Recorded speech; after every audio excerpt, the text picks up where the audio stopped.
हाँ, hello my dear students of class 10।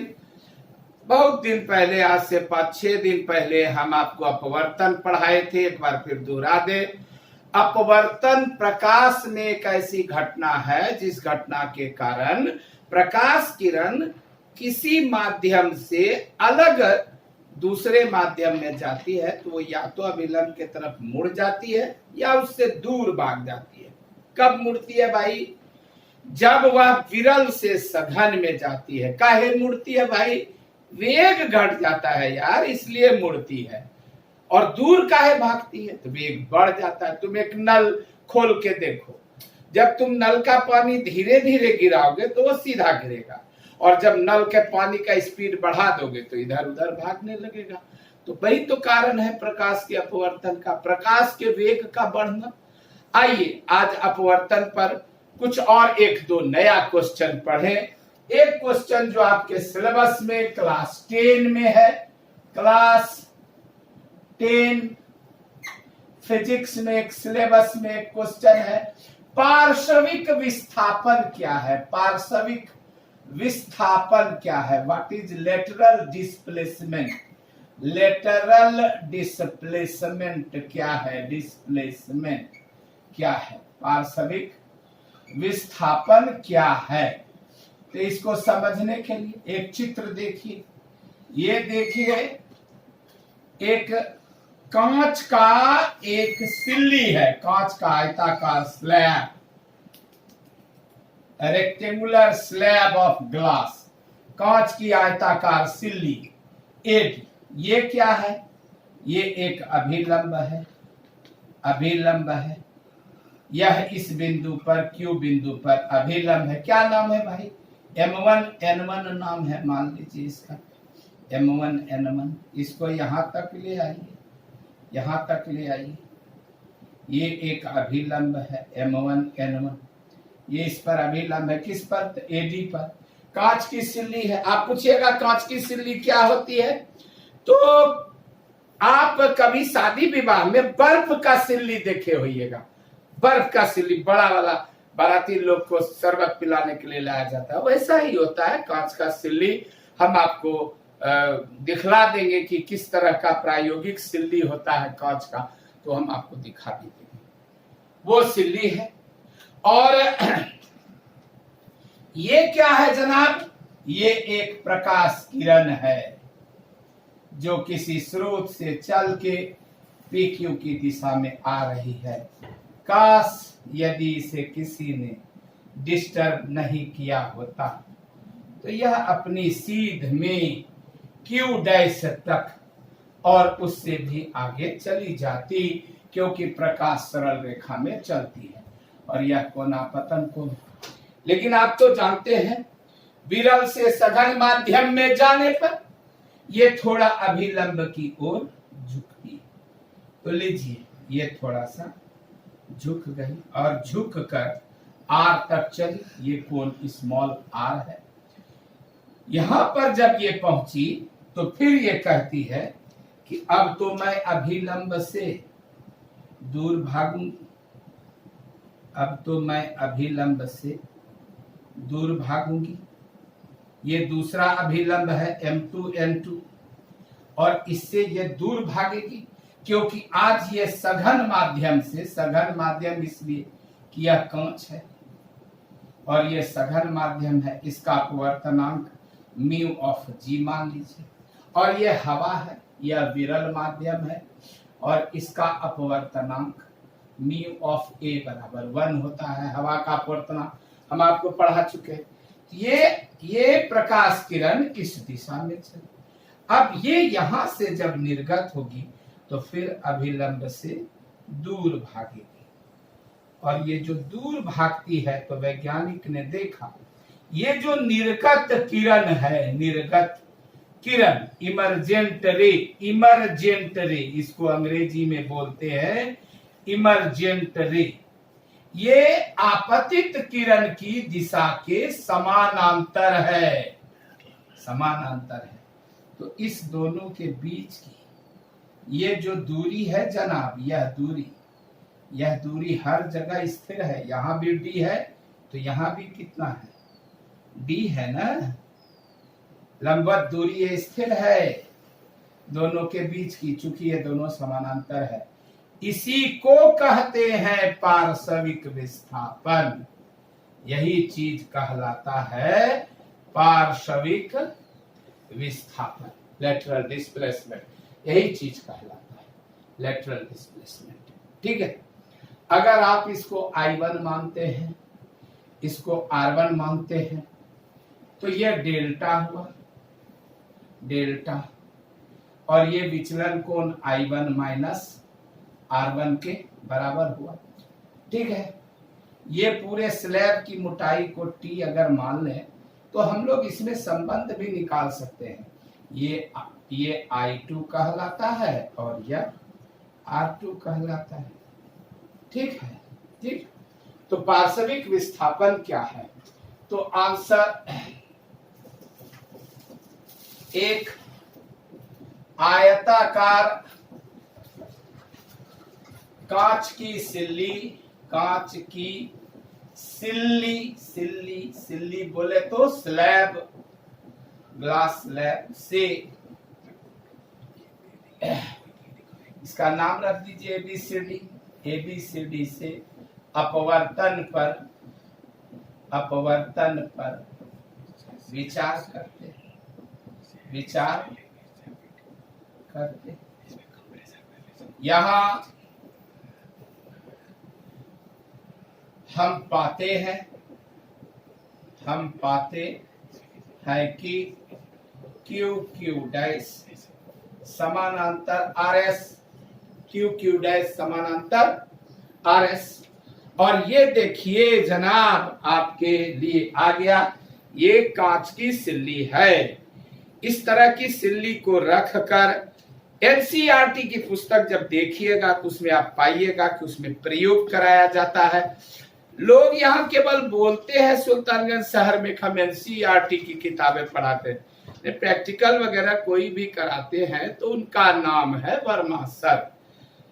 Verma sir का video देखिए, सब्सक्राइब करिए, लाइक करिए, और बिना वर्मा सर से मिले भी वर्मा सर का सारा मजा लीजिए।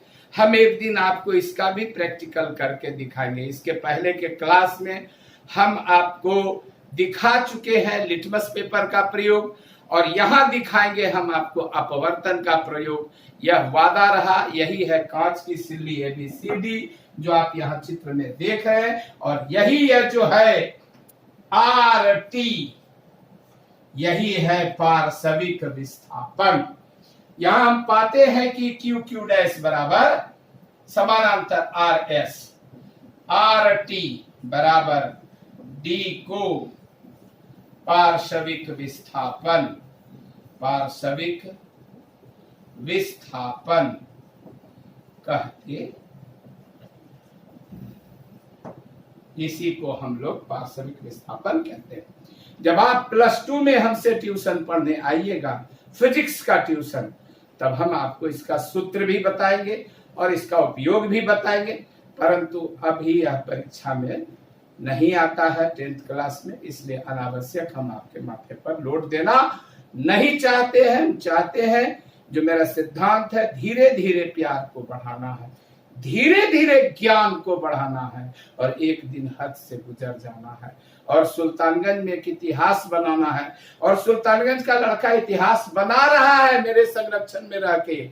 इस शहर के लोग मेरा वीडियो अगर देख रहे हैं तो उनको जानकारी मिलनी चाहिए कि इस शहर के इस छोटे से गली में, प्रेम नगर, प्रेम गली में, एक छोटा सा बैंक से रिटायर्ड कर्मचारी रात दिन निःशुल्क 7, 8, 9, 10 के स्टूडेंट्स को पढ़ा रहा है और बता रहा है कि तुम कैसे डॉक्टर इंजीनियर बन सकते हो, हिंदी माध्यम का होके, गरीब छात्र हो करके कैसे तुमको कदम दर कदम चलना है। इन्हीं बातों के साथ हम यहाँ अपवर्तन के प्रश्न पर विराम देंगे। इसके बाद हम तुरंत स्टार्ट करते हैं प्रिज्म क्या है और प्रिज्म से किस प्रकार अपवर्तन होता है। हाँ, तो अब हम लोग स्टार्ट करते हैं प्रिज्म की कहानी। Prism, prism, prism, PRISM, prism. जो इसका नया नाम है। पुराना नाम था इसका त्रिपार्श्व। देखिए आंख से देखिए, त्रिपार्श्व। त्रि मने होता है तीन, पार्श्व मने अगल बगल। एक, एक, दो, तीन। एक, दो, तीन। तीन असमानांतर सतहों से घिरे हुए, तीन असमानांतर सतहों से घिरे हुए स्वच्छ पारदर्शी माध्यम को प्रिज्म कहते हैं। प्रिज्म प्रायः कांच का बना होता है, लेकिन कोई गारंटी नहीं है। अगर इसे खोखला कर दिया जाए और इसमें पानी भर दिया जाए तो खोखले प्रिज्म में पानी भर देने पर वो भी एक प्रिज्म होगा, पानी वाला प्रिज्म। इसको खोखला कर दिया जाए और इसके अंदर कोई गैस भर दिया जाए तो उससे भी प्रिज्म बन सकता है। प्रिज्म है क्या चीज? एक रिफ्रैक्टिंग मीडियम है। करता क्या है यह वर्ण विक्षेपण करता है। इसका काम है वर्ण विक्षेपण करना, जो इसका मेन काम है, जिसके लिए इसको प्रसिद्धि मिली। यह वर्ण विक्षेपित प्रकाश को बोर्ड पर लाता। आप इसको चाहिएगा किस तरह से वर्ण विक्षेपित प्रकाश को यहाँ देखें तो आप नहीं देख पाइएगा। उसके लिए बहुत इंतजाम करना होगा। वर्मा सर के क्लासेस में आना होगा, ब्लैक स्क्रीन लगाना होगा, डार्क रूम में जाना होगा। वहां उस स्क्रीन में एक छेद होगा, उस छेद से हम कंपोजिट लाइट इस पर डालेंगे। उस व्यवस्था का नाम है स्पेक्ट्रोमीटर। एक पॉकेट स्पेक्ट्रोस्कोप होता है, उसमें कोई भी बच्चा आंख लगाकर स्पेक्ट्रम देख सकता है। परंतु इस सब के लिए वर्मा सर से ट्यूशन पढ़ना कोई जरूरी नहीं, लेकिन मिलना तो जरूरी है ना।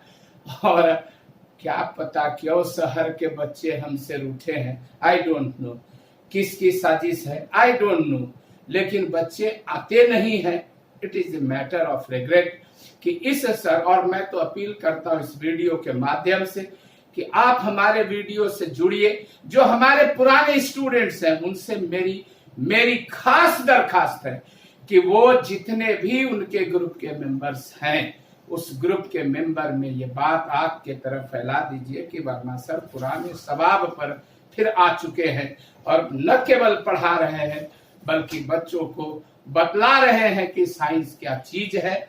और आइए हम लोग अब किताबी बात करें जो परीक्षा में पूछा जाता है। और नंबर दीजिए, 2 नंबर में 2 नंबर लाइए, 3 में 3 लाइए और 100% मार्क्स ला करके बोर्ड परीक्षा में खूब अच्छा करिए। तो चलिए पहला क्वेश्चन, प्रिज्म क्या चीज है? प्रिज्म क्या है? अगर यह क्वेश्चन आता है शॉर्ट क्वेश्चन में 2 नंबर का, 10th में आबे आप यह समझिए 12 के लिए भी ये है। ऐसा बात नहीं है कि 12th में कोई बहुत बड़ी चीज पढ़ाई जाती है। प्रिज्म क्या है? What is a prism?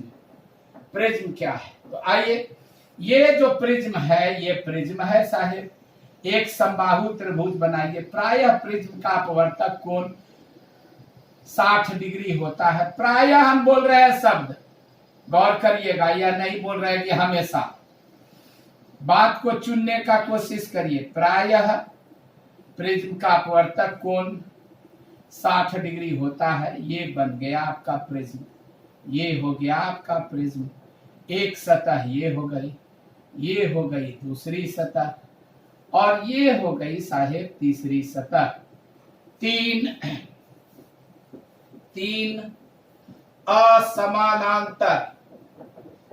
असमानांतर अपवर्तक सतहों से घिरे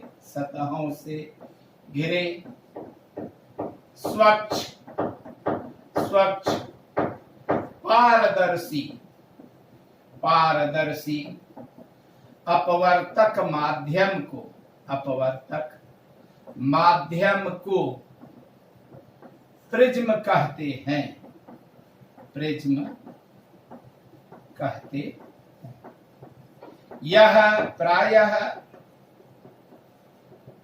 कांच का, चाहे तो क्राउन कांच या फ्लिंट कांच, ये सब कांच की क्वालिटी है। यह प्रायः कांच का बना होता है। यह अपवर्तन के साथ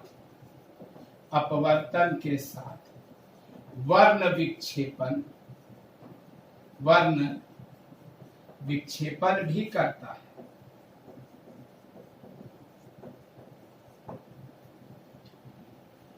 शॉर्ट क्वेश्चन, प्रिज्म से वर्ण विक्षेपण का स्वच्छ चित्र बनाए।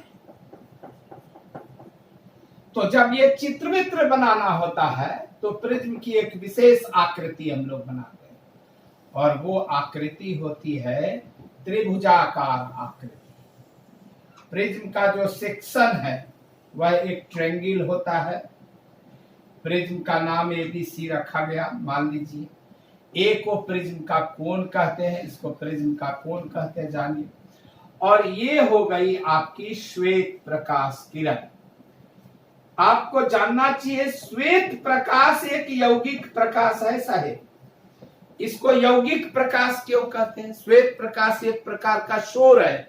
जिस तरह से नॉइज में, शोर में, जैसे अभी हम आपको पढ़ा रहे हैं, इस समय यहाँ बगल में कुत्ता भूखने लगे, बगल से बिलाई मियाँ मियाँ करने लगे, 4 बच्चे आओ आओ करने लगे, तो यह एक शोर हो जाएगा। तो श्वेत प्रकाश कई रंगों के मिश्रण से बनता है। यह बात न्यूटन ने पहली बार पता लगाया था और बताया था कि श्वेत प्रकाश में 7 रंगों का मिश्रण होता है। इसको हम लोग यौगिक प्रकाश भी कहते हैं, यौगिक प्रकाश कहते हैं। और कंपोजिट लाइट इसको अंग्रेजी में बोला जाता है, कंपोजिट लाइट। जो लोग मेडिकल इंजीनियरिंग करना चाहते हैं उनको इंग्लिश वर्ड तो जानना जरूरी है, और दुर्भाग्य कहिए या सौभाग्य कि इस शहर में बहुत कम लोग हैं जो इंग्लिश में ट्रांसलेट करके चीजों को बताते हैं। श्वेत प्रकाश ये आपतित हो रही है, और अगर प्रिज्म नहीं होता तो ये अपनी सीध में चली जाती। चूंकि सबसे कम अपवर्तनांक होता है लाल रंग का, अतः लाल रंग का अपवर्तनांक कम होने के कारण उसका विचलन भी कम होता है, और वह जो है पहले वह निकल आता है, वह पहले ही निकल आता है।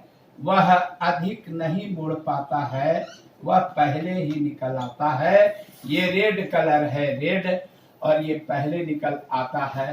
काश मेरे पास 7 रंग होते तो हम 7 रंग आपको दिखा देते, लेकिन हमारे पास 7 रंग प्रायः नहीं रहते हैं अवेलेबल।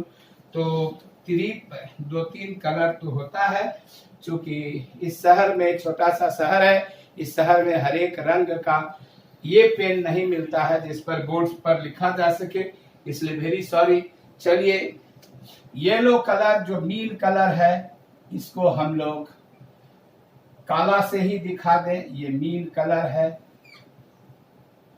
ये येलो कलर हो गया, इसके बीच में ये ऑरेंज कलर है। चलिए, लाल और नारंगी को एक ही लगभग कलर से दिखा दे, तो ये ऑरेंज कलर हो गया, ये ऑरेंज कलर हो गया। इस तरह से ये रंग में टूटती है, बढ़ती है, और सबसे ज्यादा विचलन होता है बैगनी रंग का, क्योंकि बैगनी रंग का अपवर्तनांक सबसे अधिक होता है। इसका विचलन कोण सबसे बड़ा होता है वायोलेट कलर का, है ना। अब इसके बीच इंडिगो कलर होती है, इसके बीच ग्रीन कलर होती है, ये ग्रीन कलर होती है, ये ग्रीन कलर होती है।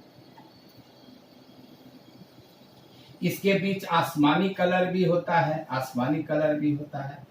तो ये ग्रीन कलर हो गया, और इसके बीच आपको एक आसमानी कलर थोड़ा हम कंट्रास्ट से दिखा देते हैं, बैगनी, जामुनी, नीला, ये नीला, आसमानी, पीला, नारंगी, लाल, इस तरह से ये 7 कलर में यह बढ़ता है। देखिए, भिब ग्योल, ये होता है भिब ग्योर पढ़ते हैं इसको, जो इसमें जिनकी अंग्रेजी कमजोर है, विब ग्योर इसको पढ़ते हैं। इसको पढ़ते हैं बै जा नीह पी नाला, बैजानीह पी नाला। बै से हुआ बैंगनी, बैंगनी। Violet, V for violet. जा से हुआ जामुनी, जामुनी माने इंडिगो, जामुन के कलर का। नी से हुआ नीला, नीला बोले आसमानी बोले ब्लू। ह से हुआ हरा, हरा यानी ग्रीन। पी से हुआ पीला, पीला यानी येलो।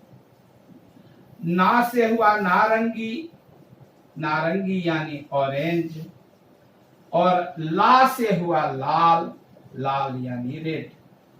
ये जो रंगों का क्रम है, इन रंगों को अगर एक श्वेत पर्दे पर उतारा जाए, ये पर्दे पर उतार दिया जाए, तो पर्दे पर एक रंगीन छाया बनती है इन रंगों की।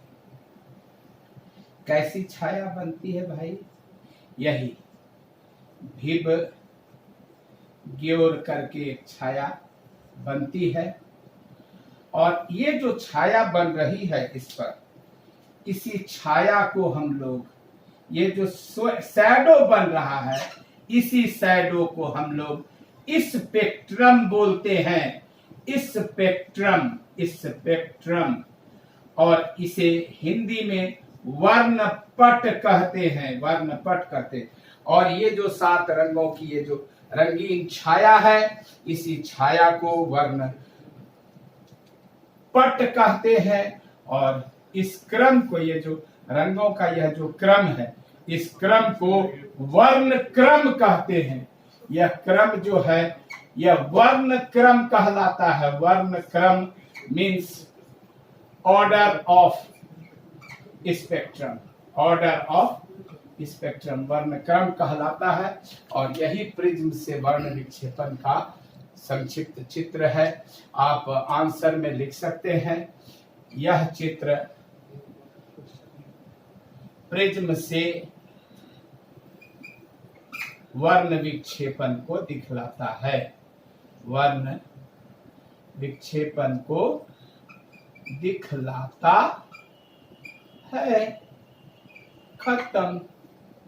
और ये प्रिज्म का, आप एक चीज गौर करिए, प्रिज्म हमेशा निर्गत प्रकाश को अपने आधार की तरफ मोड़ रहा है। ये इसका बेस है, ये प्रिज्म का बेस है, ये बेस है। और आप देख रहे हैं कि जो प्रकाश किरण निकलती है वह आधार की तरफ मुड़ती है। माय डियर स्टूडेंट्स, क्लास 10 में इसका प्रैक्टिकल है। प्रिज्म से किस तरह किरण मुड़ती है, इसका एक ग्राफ खींचना है, इसका रीडिंग लेना है। इसके लिए आपको यहाँ सर के पास आना होगा, प्रैक्टिकल रूम में जाना होगा। एक ड्राइंग बोर्ड लेते हैं, ड्राइंग बोर्ड पर प्रिज्म को रखते हैं, यही इसका बेस हो गया। प्रिज्म को रखते हैं, इस साइड पिन गाड़ते हैं, उस साइड से देखते हैं, फिर ड्रॉ करते हैं और इससे प्रिज्म का कोण निकालते हैं। ये कोण निकालते हैं। ये क्लास 10 के प्रैक्टिकल में है, लेकिन कोई पढ़ाते बढ़ाते नहीं है, सिवाय मेरे कोई नहीं बताते हैं। यहाँ क्या, इस आसपास भागलपुर कमिश्नरी में बहुत कम टीचर है जो ये काम करते हैं, जो वर्मा सर करते हैं। सुल्तानगंज के लोगों भाग्यशाली है कि वर्मा सर जीवित हैं और पढ़ा रहे हैं। रिटायरमेंट के बाद भी बूढ़े नहीं हुए। कुछ लोग हमको डिक्लेयर कर चुके हैं बूढ़ा बाल पक जाने के कारण, परंतु वर्मा सर आज भी उसी ऊर्जा और उसी शक्ति से पढ़ा रहे हैं। Welcome to my class and at least welcome to my videos, जिसको आप कम से कम सब्सक्राइब करिए, लाइक करिए और इसे आगे फॉरवर्ड भी करिए। Thank you.